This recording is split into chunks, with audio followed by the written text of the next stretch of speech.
ವೀಕ್ಷಕರೇ ನಮಸ್ಕಾರ. Jeet media network YouTube ವಾಹಿನಿಯ ವಿಶೇಷ ವಿಡಿಯೋ ನೋಡೋದಕ್ಕೆ ನಿಮಗೆಲ್ಲ ಸ್ವಾಗತ. ಮನೆಯ ಸುತ್ತಮುತ್ತ ಸ್ಮಶಾನ ಇದೆಯಾ?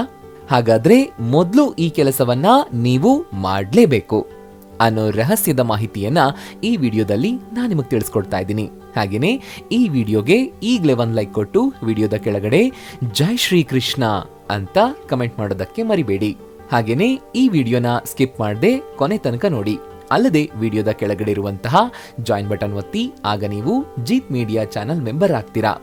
ಅಂದ್ರೆ ನೀವು ಜೀತ್ ಮೀಡಿಯಾದಲ್ಲಿ ಮೆಂಬರ್ಗಳಿಗಿರುವಂತಹ ವಿಶೇಷ ವಿಡಿಯೋ ಹಾಗೂ ಲೈವ್ ನೋಡಬಹುದು. ಹಾಗೇನೆ ವೀಕ್ಷಕರೇ, ಈ ವಿಡಿಯೋನ ಕೇವಲ ಶೈಕ್ಷಣಿಕ ಉದ್ದೇಶಕ್ಕಾಗಿ ಮಾತ್ರ ಸ್ವೀಕರಿಸಿ. ಒಬ್ಬ ವ್ಯಕ್ತಿ ಮನೆಯನ್ನ ಕಟ್ತಿದ್ದಾನೆ ಅಂತಂದ್ರೆ ಆತ ಹಗಲು ರಾತ್ರಿ ಶ್ರಮ ವಹಿಸಿ ತನ್ನ ಕನಸಿಗೆ ರೂಪ ಕೊಡ್ತಾ ಇದ್ದಾನೆ ಅಂತ. ಆದ್ರೆ ಅದೇ ಮನೆ ಶಾಪ ಆಗೋಗ್ಬಿಟ್ರೆ ಈ ಮಾತು ನಿಮ್ಗೆ ಅರ್ಥ ಆಗಿರ್ಲಿಕ್ಕಿಲ್ಲ. ವರ್ಷಾನುಗಟ್ಲೆ ಚೆನ್ನಾಗಿದ್ದ ಗಂಡ ಹೆಂಡತಿ ಹೊಸ ಮನೆಗೆ ಹೋಗಿದ್ದು ಕಿತ್ತಾಡ್ಕೊಂಡು ಕೊನೆಗೆ ಡೈವರ್ಸ್ ಅಂತ ಹೇಳೋದಕ್ಕೆ ಶುರು ಮಾಡಿರ್ತಾರೆ. ಇನ್ನು ಕೆಲವ್ರುಗಳು ಆಫೀಸ್ನಲ್ಲಿ ಇನ್ನೇನು ಪ್ರಮೋಷನ್ ಸಿಗುತ್ತೆ ಅಂತ ಅನ್ಕೊಂಡಿರ್ತಾರೆ. ಆದ್ರೆ ಅವರು ಕೆಲಸವನ್ನೇ ಕಳ್ಕೊಳ್ಳುವಂತ ಪರಿಸ್ಥಿತಿ ಬಂದ್ಬಿಟ್ಟಿರುತ್ತೆ.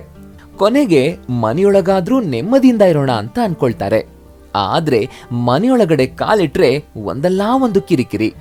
ಇದಕ್ಕೆಲ್ಲ ಕಾರಣ ನಿಮ್ಮ ಗ್ರಹಚಾರ ಅಂತ ಗೊಣ್ಕೊಳ್ಳೋದಕ್ಕಿಂತ ಮುಂಚೆ ನಿಮ್ಮ ಎಲ್ಲ ಸಮಸ್ಯೆಗೆ ಮೂಲ ಕಾರಣ ನಿಮ್ಮ ಮನೆಯೂ ಕೂಡ ಆಗಿರಬಹುದು ಅಂತ ನೀವು ಯೋಚನೆ ಮಾಡಿದೀರಾ? ಇಲ್ಲ ಅಂತಂದ್ರೆ ಒಮ್ಮೆ ನಿಮ್ಮ ಮನೆ ಸುತ್ತಲೂ ಸುತ್ತ ಹಾಕೊಂಡ್ ಬನ್ನಿ. ಅಲ್ಲಿ ಏನೇನು ನಿಮ್ಮ ಗಮನಕ್ಕೆ ಬರುತ್ತೆ ಅನ್ನೋದನ್ನ ಪಟ್ಟಿ ಮಾಡಿ. ಅದರಲ್ಲೂ ನಿಮ್ಮ ಮನೆಯ ಬಳಿ ಏನಾದ್ರೂ ಸ್ಮಶಾನ ಕಾಣಿಸಿದ್ದೇ ಆದಲ್ಲಿ ಈ ವಿಡಿಯೋನ ಮಿಸ್ ಮಾಡದೆ ಕೊನೆ ತನಕ ನೋಡ್ಲೇಬೇಕು. ಇಲ್ಲಿ ನಾವು ನಿಮಗೆ ಕೆಲ ಮುಖ್ಯವಾದ ವಿಷಯಗಳನ್ನ ಹೇಳ್ತಾ ಇದ್ದೀವಿ. ನಾವು ಹೇಳ್ತಾ ಹೋದ ಹಾಗೆ ನೀವು ಮಾಡಿ. ಆಗ ನೋಡಿ ನಿಮ್ಮ ಎಲ್ಲ ಸಮಸ್ಯೆಗಳು ಒಂದೊಂದಾಗಿ ಹೇಗೆ ಮಾಯವಾಗುತ್ತೆ ಅಂತ. ಅದೆಲ್ಲವನ್ನು ತಿಳ್ಕೊಳ್ಳೋ ಮುನ್ನ ಈ ವಿಡಿಯೋನ ಕೊನೆ ತನಕ ಸ್ಕಿಪ್ ಮಾಡದೆ ನೋಡಿ. ಇನ್ನೊಂದು ವಿಶೇಷ ಸೂಚನೆ, ಇಲ್ಲಿ ನಾವು ನಿಮಗೆ ಸಮಸ್ಯೆಗಳಿಗೆ ಮೂಲ ಕಾರಣ ಆಗಿರುವಂತಹ ಮನೆಯ ಬಗ್ಗೆ ಹೇಳೋದಕ್ಕೆ ಹೊರಟಿರೋದು. ಅದು ನಿಮ್ಮ ಸ್ವಂತ ಮನೆಗೆ ಮಾತ್ರ, ಬಾಡಿಗೆ ಮನೆಗೆ ಅನ್ವಯಿಸೋಲ್ಲ ಅಂತ ಮಾತ್ರ ಅನ್ಕೊಳ್ಬೇಡಿ. ಇದು ನೀವು ಪ್ರಸ್ತುತ ಇರುವ ಬಗ್ಗೆ ಹೇಳ್ತಾ ಇರೋದು. ನಿಮ್ಮ ಮನೆಯ ಸುತ್ತ ಮಾರುಕಟ್ಟೆ ಇದೆಯಾ? ಅದರಲ್ಲೂ ಅಲ್ಲಿ ಮಾಂಸದ ಅಂಗಡಿಗಳಿರೋದು ನಿಮ್ಮ ಗಮನಕ್ಕೆ ಬಂದಿದ್ಯಾ? ಹಾಗಾದ್ರೆ ಮೊದಲು ಎಚ್ಚೆತ್ಕೊಳ್ಳಿ. ಯಾಕಂತಂದ್ರೆ ಮಾಂಸದ ಅಂಗಡಿಗಳಲ್ಲಿ ಮೂಕ ಜೀವಿಗಳ ಮಾರಣ ಹೋಮ ನಡೆಯುತ್ತೆ. ಆ ಅಮಾಯಕ ಜೀವಿಗಳ ಆತ್ಮ ಅಲ್ಲಿ ಹೆಚ್ಚಾಗಿರುತ್ತೆ. ಅಂತಹ ಜಾಗದಲ್ಲಿ ಮನೆ ಇದ್ರೆ ನೀವಾಗಿ ನೀವೇ ಸಮಸ್ಯೆಗಳಿಗೆ ಆಹ್ವಾನ ಕೊಟ್ಟು ಕರೆದಂತೆ. ನೀವಿರೋದು ಬಾಡಿಗೆ ಮನೆಯಾದ್ರೆ ತಕ್ಷಣವೇ ಮನೆಯನ್ನ ಬದಲಾಯಿಸೋದು ಸೂಕ್ತ ಅಂತ ನಿಮ್ಗನ್ಸಿದ್ರೆ ತಪ್ಪೇನೂ ಇಲ್ಲ. ಕೆಲವ್ರ ಮನೆ 3 ರಸ್ತೆ ಕೂಡುವಂತಹ ಮೂಲೆಯಲ್ಲಿ ಇಲ್ಲ 4 ರಸ್ತೆ ಕೂಡುವ ಜಾಗದಲ್ಲಿ ಇರುತ್ತೆ. ನೀವಿರುವ ಮನೆ ಕೂಡ ಅಂತಹ ಜಾಗದಲ್ಲಿದ್ಯಾ? ಅಥವಾ ನೀವು ವ್ಯಾಪಾರ ಮಾಡುವ ಸ್ಥಳವು ಅಂತಹ ಜಾಗದಲ್ಲಿದ್ಯಾ? ಹಾಗಾದ್ರೆ ನೀವು ಸುಖ ಸುಮ್ನೆ ಅವಮಾನವನ್ನ ಅನುಭವಿಸ್ತೀರಾ ಅಂತ ಅರ್ಥ. ನಿಮಗೆ ಈಗಾಗ್ಲೇ ಅದರ ಅನುಭವವೂ ಆಗೋಗಿರುತ್ತೆ. ಆದ್ರಿಂದ ಆದಷ್ಟು ಬೇಗ ಬೇರೆ ಮನೆಯನ್ನ ಹುಡುಕಿ ಅಲ್ಲಿ ಶಿಫ್ಟ್ ಆಗ್ಬಿಡಿ. ಕೆಲವೊಮ್ಮೆ ಅರ್ಧಕ್ಕೆ ಕಟ್ಟಿದ ಮನೆ ತುಂಬಾ ಕಡಿಮೆ ಬೆಲೆಗೆ ಸಿಗ್ತಿದೆ ಅಂತ ಹಿಂದೆ ಮುಂದೆ ಯೋಚನೆ ಮಾಡದೆ ಖರೀದಿ ಮಾಡ್ಬಿಡ್ತಾರೆ. ನೀವು ಕೂಡ ಅಂಥ ಆಲೋಚನೆಯಲ್ಲಿದ್ರೆ ಈ ಕೆಲಸ ಮಾತ್ರ ನೀವು ಮಾಡೋದಕ್ಕೆ ಹೋಗ್ಬೇಡಿ. ಇದರಿಂದ ನಾನಾ ಸಮಸ್ಯೆಗಳನ್ನ ಎದುರಿಸೋ ಹಾಗಾಗತ್ತೆ. ಅಲ್ಲದೆ ನೀವೇನಾದ್ರೂ ವ್ಯಾಪಾರ ಮಾಡ್ತಾ ಇದ್ರೆ ಅದರಲ್ಲಿ ನೀವು ನಷ್ಟವನ್ನ ಅನುಭವಿಸ್ಬೇಕಾಗತ್ತೆ. ಹಾಗೇನೆ ಚಿತ್ರ ವಿಚಿತ್ರ ರೋಗದ ಸಮಸ್ಯೆಗಳು ನಿಮಗೆ ಇಲ್ಲ ನಿಮ್ಮ ಕುಟುಂಬದವರಿಗೆ ಒಮ್ಮಿಂದೊಮ್ಮೆಲೆ ಕಾಣಿಸ್ಕೊಳ್ಳೋದಕ್ಕೆ ಆರಂಭ ಆಗುತ್ತೆ.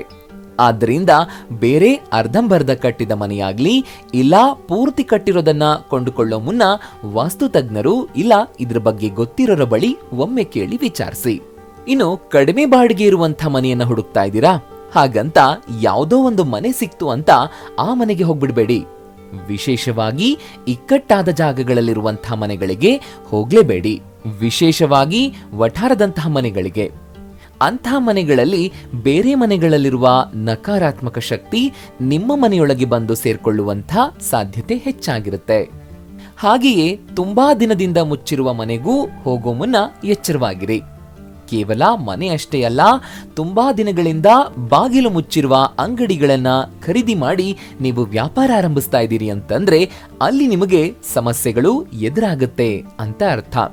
ಅವುಗಳಿಂದ ನೀವು ದೂರ ಇರಬೇಕು ಅಂತಂದ್ರೆ ಆ ರೀತಿಯ ಅಂಗಡಿಯಾಗ್ಲಿ ಇಲ್ಲ ಮನೆಗಳನ್ನಾಗ್ಲಿ ಖರೀದಿ ಮಾಡಲೇಬೇಡಿ. ಮಾಡಿದ್ರೂ ಪೂಜೆಯನ್ನ ಮಾಡಿಸಿ. ಈ ವಿಡಿಯೋದಲ್ಲಿ ಹೇಳಬೇಕಾದ ಮುಖ್ಯವಾದ ವಿಚಾರ, ನಿಮ್ಮ ಮನೆ ಬಳಿ ಸ್ಮಶಾನ ಏನಾದ್ರೂ ಇದೆಯಾ ಅಂತ ಒಮ್ಮೆ ನೋಡ್ಕೊಳ್ಳಿ. ಹಾಗೇನಾದ್ರೂ ಇದ್ರೆ ನಿಮ್ಮ ಮನೆಯ ಬಳಿ ಪ್ರೇತಾತ್ಮಗಳು ಓಡಾಡ್ಕೊಂಡಿರುತ್ತೆ ಅಂತ ಅನ್ಕೊಂಡ್ಬಿಡಿ. ಇದರ ಪರಿಣಾಮ ಅಂಥ ಮನೆಯೊಳಗೆ ಇರೋರು ನಿದ್ರಾಹೀನತೆಯಿಂದ ಬಳಲ್ತಾ ಇರ್ತಾರೆ. ಅವರಿಗೆ ಪದೇ ಪದೇ ದುಸ್ವಪ್ನ ಕಾಡ್ತಾ ಇರುತ್ತೆ. ಹಾಗೆಯೇ ಮನೆಯ ಬಳಿ ಆಸ್ಪತ್ರೆ ಕೂಡ ಇರಬಾರ್ದು. ಅಲ್ಲೂ ಕೂಡ ನಕಾರಾತ್ಮಕ ಶಕ್ತಿಗಳು ಹೆಚ್ಚಾಗಿರುತ್ತವೆ. ಆದ್ರಿಂದ ನಿಮ್ಮ ಮನೆಯಲ್ಲಿ ನೆಮ್ಮದಿಯೇ ಇಲ್ಲದಂತಾಗುತ್ತೆ. ಅದಕ್ಕೆ ನೀವು ಮಾಡಬೇಕಾಗಿರೋ ಒಂದು ಸರಳವಾದ ಉಪಾಯ ಇದೆ. ಅದನ್ನ ನಾವು ಹೇಳದಂತೆ ಮಾಡಿದ್ರೆ ಸಾಕು. ಯಾವುದಾದ್ರೂ ಒಂದು ದಿನ ಸೂರ್ಯಾಸ್ತದ ನಂತರ ಮಣ್ಣಿನ ಹಣತೆಯನ್ನ ತಗೊಂಡು ಅದರಲ್ಲಿ ಎಳ್ಳಿನ ಎಣ್ಣೆಯನ್ನ ಹಾಕಿ ದೀಪವನ್ನ ಹಚ್ಚಿ. ಈ ರೀತಿಯ ದೀಪಗಳು ಹಚ್ಚಿದಲ್ಲಿ ಅಲ್ಲಿ ನಕಾರಾತ್ಮಕ ಶಕ್ತಿ ಓಡಾಡೋದಿಲ್ಲ ಅಂತ ಶಾಸ್ತ್ರಗಳಲ್ಲಿ ಹೇಳಲಾಗಿದೆ. ಹಾಗೇನೆ ಸಾಧ್ಯವಾದಲ್ಲಿ ಪ್ರತಿದಿನ ಬೆಳಗ್ಗೆ ಹಾಗೂ ಸಂಜೆ ಸಮಯದಲ್ಲಿ ನೀರಿಗೆ ಅರಿಶಿನವನ್ನ ಹಾಕಿ ಮನೆಯ ಪ್ರತಿಯೊಂದು ಮೂಲೆಯಲ್ಲೂ ಆ ನೀರನ್ನ ಸಿಂಪಡಿಸಿ. ಹೀಗೆ ಮಾಡೋದ್ರಿಂದಲೂ ಮನೆಯಲ್ಲಿ ಯಾವುದೇ ದುಷ್ಟಶಕ್ತಿಯಾಗ್ಲಿ ನಕಾರಾತ್ಮಕ ಶಕ್ತಿಯಾಗ್ಲಿ ಇದ್ದಲ್ಲಿ ಅದು ಅಲ್ಲೇ ನಿರ್ನಾಮ ಆಗೋಗ್ಬಿಡುತ್ತೆ. ಆಗ ನಿಮ್ಮ ನೆಮ್ಮದಿ ಮತ್ತೆ ಮರುಕಳಿಸಿದಂತಾಗುತ್ತೆ.